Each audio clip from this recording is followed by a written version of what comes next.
हमारी चर्चा हो रही थी चैप्टर सेकंड में डिफरेंट सेक्टर्स के बारे में, और उसमें हमने बताने का प्रयास किया था कि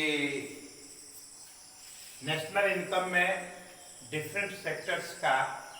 क्या शेयर है, कितना परसेंटेज है, और यह भी दिखाया था कि उसमें रोजगार का अवसर किस प्रकार का है, उसका स्वरूप क्या है। तो उसमें स्पष्ट था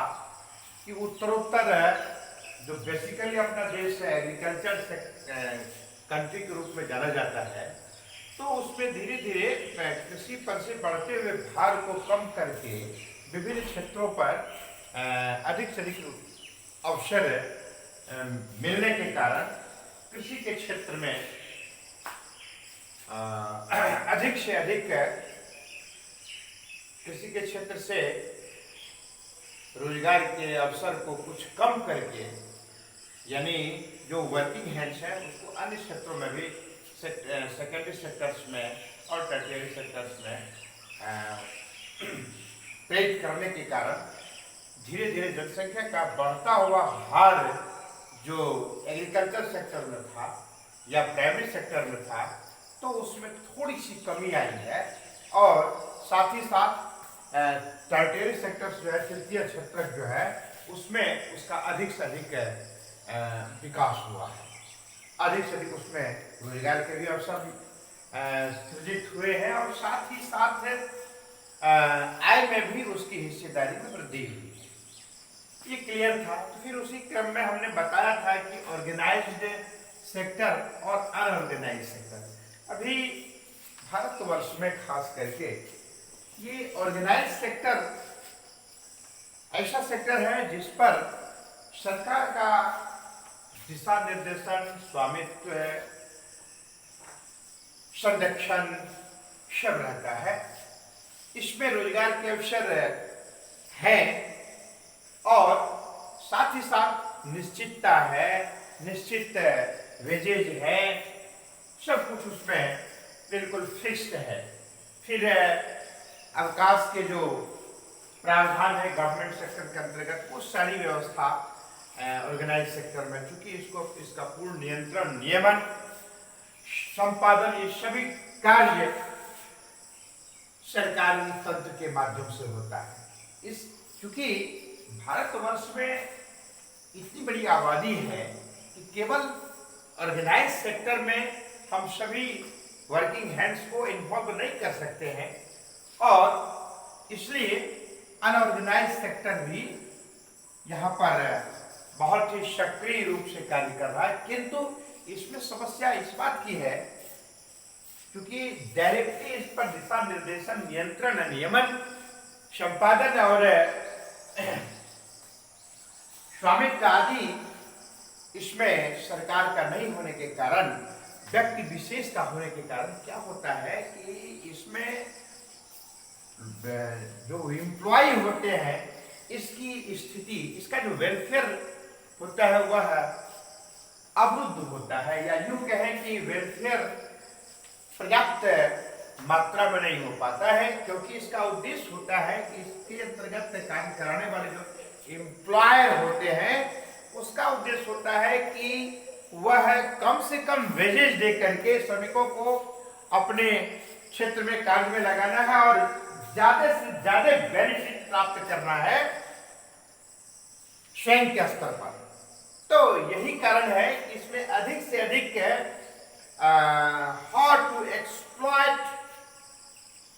to all workers, it is the attitude and getting more profit in profit to particular person who are the employer of that concerning sector। यानी इसमें ऐसा देखा जाता है कि चूंकि सरकार का डायरेक्ट नियंत्रण नहीं होता है, जिसके कारण इसके जो एम्प्लॉयर होते हैं वो सामान्यतया कार्य करने वाले जो वर्किंग हैंड्स हैं उसको कम से कम वेजेज देने का प्रयास करते हैं। और साथ ही साथ जो अन्य प्रकार की सुविधाएं हैं जो ह्यूमन बीइंग के लिए आवश्यक है उसमें कटौती करते जाते हैं। जैसे सप्ताह में 7 दिन होते हैं, एक दिन रेस्ट दिया जाता है विभिन्न गवर्नमेंटल सेक्टर में, ऑर्गेनाइज सेक्टर में, किंतु इसमें क्या है कि रेस्ट देगा लेकिन वो लीव विदाउट पे होता है। उसमें आप अवकाश पर रह सकते हैं किंतु उसके बदले में ऐसे श्रमिकों को वेजेज नहीं दिया जाएगा। फिर उसके बाद और भी जो नेशनल फेस्टिवल है या अन्य प्रकार की जो छुट्टियां होती हैं उसमें भी जो कार्य पर नहीं होते हैं तो उनको उस वेजेज की जो सुविधा है उससे वंचित रखा जाता है। फिर उसके बाद और भी है कि इसमें जो अन्य सुविधाएं हैं जैसे मेडिकल फैसिलिटी है, पेंशन स्कीम्स हैं, ग्रेचुटी है, ईपीएफ वगैरह है, ये बहुत कम ही जगह पर देखने को मिलता है। इससे इन सुविधाओं से इसमें कार्य करने वाले जो एम्प्लॉय होते हैं वो वंचित होते हैं, क्योंकि गवर्नमेंट सेक्टर में यानी कि वो रजिस्टर नहीं होने के कारण, पंजीकृत नहीं होने के कारण सही लेखा जोखा प्रस्तुत नहीं किया जाता है और इसमें एम्प्लॉयर के द्वारा अधिक से अधिक शोषण का कार्य होता है, कम मजदूरी देने का काम होता है, अधिक से अधिक कार्य के घंटे को बढ़ा करके उसका शोषण भी किया जाता है। इन विभिन्न माध्यमों से इसमें मजबूर होकर के ऐसे लोग इसमें आते हैं, all those persons who have no alternative और the option to getting the job, so they are helpless and they do in this sector। और इसमें यही कारण है कि वेलफेयर का काम बहुत कम होता है, नजरअंदाज कर दिया जाता है। फिर उसके बाद है एक according to the basis of ownership, यानी ऑनरशिप के आधार पर क्या है, ऑनरशिप के आधार पर भी दो क्षेत्रों में बांटा गया। एक है पब्लिक सेक्टर और एक है प्राइवेट सेक्टर। अब ये पब्लिक सेक्टर जिस पर सरकार का नियंत्रण होता है, स्वामित्व होता है, और ऐसा क्षेत्र जिस पर निजी व्यक्ति विशेष का स्वामित्व होता है, नियंत्रण होता है, तो ऐसे क्षेत्र को हम लोग निजी क्षेत्र या प्राइवेट सेक्टर के रूप में जानते हैं। आप को मैं स्पष्ट कर देना चाहता हूं कि भारतवर्ष में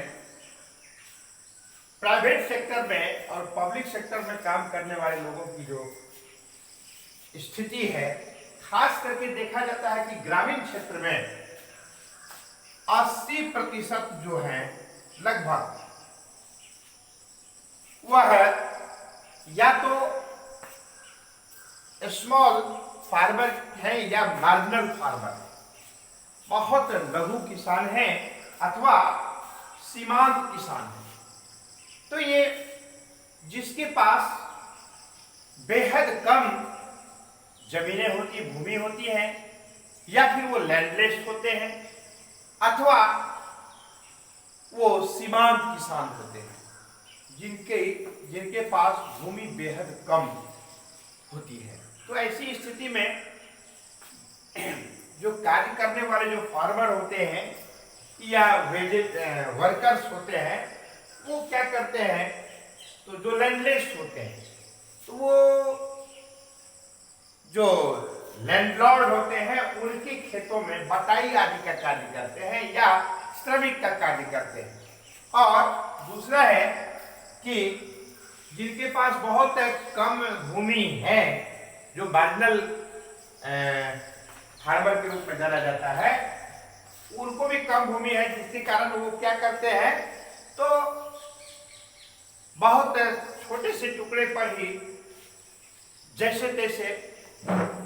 उत्पादन कार्य को अंजाम देते हैं, जिसके कारण जैसे तैसे, हमने एक वर्ड दिया है जैसे तैसे, it means they have no capacity to utilise to all develop technology in that very small piece of that lens and naturally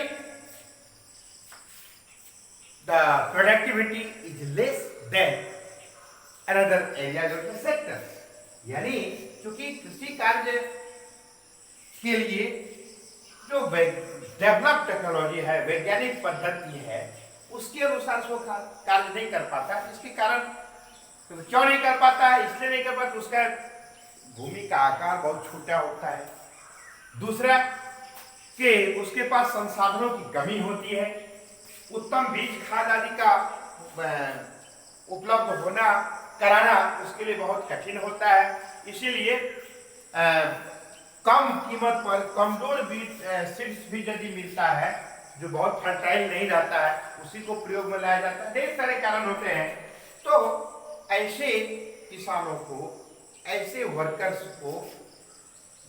जिसकी आबादी, जिसकी प्रतिशतता ग्रामीण क्षेत्र में लगभग 80% है, तो ये लोगों की स्थिति बहुत दयनीय रहती है और वह उत्पादन कार्यों में अधिक से अधिक उनकी भागीदारी नहीं हो पाती है। ठीक इसके विपरीत जो बड़े किसान हैं, जो पूंजी वाले हैं, कैपिटलिस्ट हैं, वो वैज्ञानिक पद्धति से खेतीबाड़ी का कार्य करते हैं या अन्य भी क्षेत्रों में कार्य करते हैं, जिसके कारण उसकी प्रोडक्टिविटी ज्यादा से ज्यादा होती है और अधिक से अधिक वो बेनिफिट की स्थिति में होते हैं। फिर इसी प्रकार से जो अर्बन एरिया में है, अर्बन एरिया में क्या है, आप सबको ज्ञात होगा कि अर्बन एरिया में सामान्यतया लोग कैजुअल वर्कर के रूप में काम करते हैं, यानी डे टू डे आज काम मिल गया तो आ गए, काम कर लिए, कल गए काम करने के लिए, काम नहीं मिला तो यूं ही बेकार लौट के चले आए। दूसरा है कि वेजेज भी कम, क्योंकि घर में यूं ही बैठे रहना से बेहतर है कि कम ही मजदूरी पर यदि कुछ कार्य का अवसर मिल जाता है तो करता है, जिसके कारण उसकी स्थिति भी बहुत कमजोर रहती है। फिर है कि ट्रेड, ट्रांसपोर्ट आदि की व्यवस्था, ऐसे क्षेत्रों में ट्रेड और ट्रांसपोर्ट भले ही डेवलप रहता है, किंतु इसके माध्यम से वह शहर के विभिन्न स्टॉकिस्ट के पास बड़े बड़े जो उसको कहा जाता है कि बड़े व्यापक पैमाने पर जहां पर खरीद बिक्री आदि का कार्य होता है, वहां पर छोटे स्तर के जो लोग होते हैं, जिनकी आर्थिक संरचना कमजोर दयनीय होती, वहां तक नहीं पहुंच पाते हैं। तो बीच में जो मीडिएटर का काम होता है, वो बीच में दलाली का काम कर करके उसको उचित वस्तुओं का सामान उपलब्ध नहीं करा पाते हैं, बीच में ही उसका परसेंटेज अपने पास रख लेते हैं। स्ट्रीट वेंडर्स आदि जो है वो क्या होता है कि मजदूरी का काम करता है, वस्तुओं को जो ठेला आदि पर वस्तुओं को बेचने का कार्य करते हैं, उसके माध्यम से कुछ उसमें इन्वॉल्व होते हैं। कुछ ऐसे भी होते हैं जो सर पर बोझा ढोने का कार्य करते हैं। तो इस प्रकार से ये दोनों क्षेत्र में, खास करके प्राइवेट सेक्टर में कार्य करते हुए श्रमिक देखे जाते हैं। यदि ऐसे क्षेत्रों में, अब एक बात है कि ये सारी स्थितियां तो आपके सामने में व्याप्त है। अब एक सबसे महत्वपूर्ण बात है कि हाउ टू प्रोटेक्ट, मेन जो पॉइंट्स है, how to protect to those workers who are under unorganised sectors, यानी ऐसे वर्कर्स जिसके पास जो अनऑर्गेनाइज सेक्टर में काम करते हैं उसका जो शोषण होता है, कम मजदूरी दिया जाता है, काम का अवसर ज्यादा लिया जाता है, साथ ही साथ समय, साथ ही साथ जो अन्य सुविधाएं हैं उससे वंचित रखा जाता है। तो इसको इस प्रकार से जो शोषण होता है अनऑर्गेनाइज सेक्टर में, इसको कैसे दूर किया जाए, श्रमिकों को, वर्किंग हैंड्स को कैसे इससे निजात दिलाया जाए, तो इसके लिए क्या उपाय हो सकते हैं। तो मेरा मानना है कि इसको भी बहुत हद तक, सबसे पहले तो आम पब्लिक, जो जनसामान्य वर्किंग हैंड्स हैं, जो जिस सेक्टर्स में सामान्यतः, अभी मैं अनऑर्गेनाइज सेक्टर की बात कर रहा हूं, काम कर रहे हैं, they should know what are their rights. उन्हें जानना चाहिए कि उनके क्या क्या अधिकार हैं। उन्हें यह जानना चाहिए कि नेशनल लेवल पर जो वेजेज का, डे टू डे वेजेज का जो स्वरूप है वो किस प्रकार का है, इसके बारे में जानकारी होना चाहिए। यानी तमाम प्रकार की सुविधाओं के बारे में जानकारी होना चाहिए, जिसके माध्यम से श्रमिकों का जो शोषण होता है अनऑर्गेनाइज सेक्टर में, उसको कम किया जा सकता है। वो प्रेरित करेंगे। साथ ही साथ सरकार के ऐसा नियम होना चाहिए जिस नियमों के माध्यम से कुछ बंधन होना चाहिए, रिस्ट्रिक्शन होना चाहिए, रूल्स एंड रेगुलेशंस होना चाहिए जिसको फॉलो करना आवश्यक है। भी जो ऑर्गेनाइज सेक्टर में है उसको कहा जाता है कि भाई आपको, आपके अंदर में काम करने वाले जो वर्किंग हैंड्स हैं उसकी संख्या यदि 10 है या उससे अधिक है तो आपको रजिस्टर करवाना पड़ेगा। और ऐसे हैंड्स जिससे आप काम करवा रहे हैं उसके वेलफेयर के लिए आपको अपने अंश से कुछ उसके भविष्य के लिए सहयोग करना है, जोड़ना है। जैसे ईपीएफ है, एम्प्लॉय प्रोविडेंट फंड आदि सब है, पेंशन स्कीम्स है, या मेडिकल की फैसिलिटीज है, या फिर अन्य सुविधाएं हैं, अवकाश वगैरह की बात है, उसमें कुछ इंस्ट्रक्शन देकर इस क्षेत्र में कार्य करने वाले श्रमिकों को हम उसके शोषण से उसको हम मुक्त करने का प्रयास कर सकते हैं। अन्य भी तमाम कारण है जिसके द्वारा यदि उसको अपनाया जाए, मतलब how to aware to almost all working hands, those who are working in unorganised sector, they must have known what are their rights. It is most compulsory, most necessary. यानी ऐसे हैंड्स को यह जानना बेहद जरूरी होता है कि उसके क्या अधिकार हैं, गवर्नमेंट सेक्टर में क्या क्या प्रावधान है, उसके लिए जो वेलफेयर का काम होता है, व्यक्तियों का अधिक से अधिक, वर्किंग हैंड्स का इस क्षेत्र में अधिक से अधिक जो शोषण होता है, to compel to the employer by the working hands of that sector who are working in that sector. यानी ऐसे लोग जो इस क्षेत्र में कार्य कर रहे हैं उन लोग को चाहिए जागरूक होना चाहिए और उसके क्या अधिकार क्षेत्र हैं, उसके वेलफेयर के लिए क्या क्या कुछ हो सकते हैं। ये बात अलग है कि एम्प्लॉयर को भी कभी बेनिफिट होना चाहिए, किंतु इनका जो शेयर बनता है इन सारे सुविधाओं के साथ इनको, एम्प्लॉयर को संवेदनशील होना चाहिए ऐसे क्षेत्र में कार्य करने वाले लोगों को, के विकास के लिए, के वेलफेयर के लिए, के कल्याण के लिए। तो ऐसी स्थिति में क्या होगा कि जो शोषण का कार्य होता है, एक्सप्लॉयटेशन का कार्य होता है, उसमें कमी आएगी और धीरे धीरे उनकी भी स्थिति बेहतर होगी। ये संभव नहीं है कि हर कोई व्यक्ति पब्लिक सेक्टर में ही या ऑर्गेनाइज सेक्टर में ही काम करे और तमाम सुविधाओं का उपयोग करें, क्योंकि बढ़ती हुई जनसंख्या के लिए यह संभव नहीं है। इसीलिए जो वर्किंग है, जिनकी कैपेसिटी है, जो जिनका उस प्रकार की व्यवस्था है, वो उस क्षेत्र में यदि इन्वॉल्व हैं, जाने की क्षमता रखते हैं तो चले जाए, लेकिन शेष जो अन्य क्षेत्र है जिस पर निजी व्यक्ति विशेष का स्वामित्व होता है, नियंत्रण होता है, तो वैसे क्षेत्रों में कार्य कर रहे हैं, तो वैसी स्थिति में क्या होना है कि ऐसे क्षेत्र में काम करने वाले लोगों को भी जागरूक होना चाहिए और एम्प्लॉयर को भी चाहिए कि उसके वेलफेयर के लिए तनिक चिंता करें। उनका जो शोषण, उनका जो शेयर बनता है, उनका जो अंश बनता है, उनका जो उचित मजदूरी उनकी बनती है, उसको जरूर दें और विभिन्न प्रकार की सुविधाएं दें। इसके माध्यम से उनका जो शोषण हो रहा है ऐसे श्रमिकों का जो इस क्षेत्र में कार्य करते हैं, उसको कम किया जा सकता है। अन्य भी तमाम सुविधाएं हैं जिसके माध्यम से, नियम है जिसके माध्यम से हम बहुत हद तक उस पर नियंत्रण पा सकते हैं। मैं बहुत पहले की बात यदि कल्पना करूं,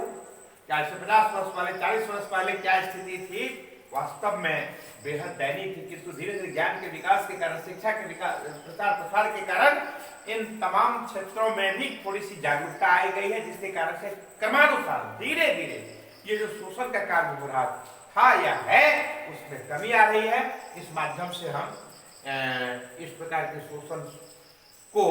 हम या तो रोक सकते हैं या फिर धीरे धीरे कम कर सकते हैं। आज की कक्षा में इतना ही। धन्यवाद।